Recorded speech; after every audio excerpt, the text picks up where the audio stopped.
I have this book by Eckhart Tolle. It's called Stillness Speaks. It's very cool.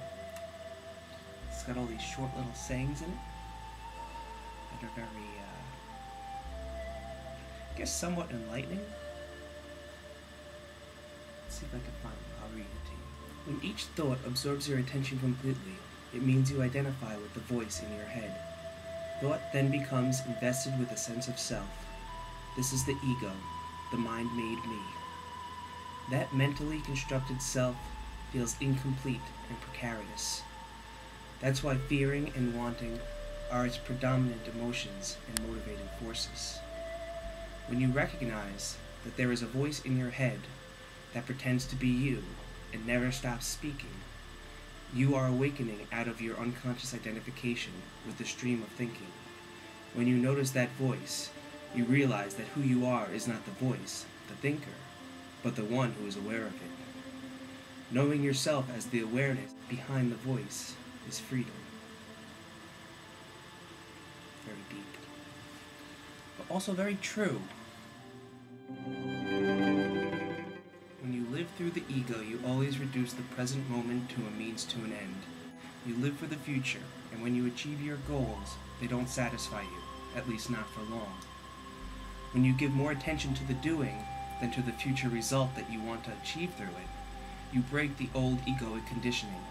Your doing then becomes not only a great deal more effective, but infinitely more fulfilling and joyful. You see that? That helped me right there.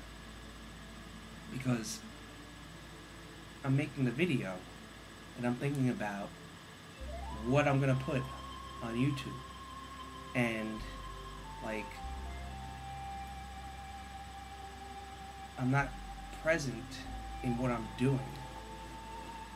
You know, my mind is wandering while I'm doing this, thinking about, well, which parts of this am I going to put on the computer?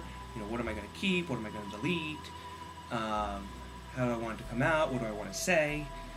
And really, none of that matters. It's like I'm reading it, and the point is to absorb what I'm reading. And I'm recording a video, the point is to just record the video. And then when I'm editing the video, the point is to just edit the video.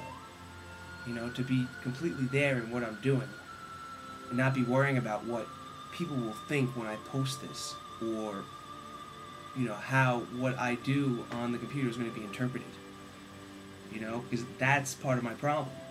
It's just, like, worrying about what other people think. And I'm tired of worrying about what other people think.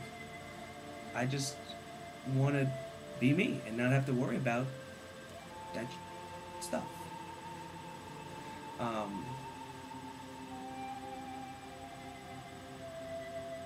Yeah. So, I mean, both of those. I mean, what was the other one I read? Yeah, about the thoughts in your head, absorbing your attention completely.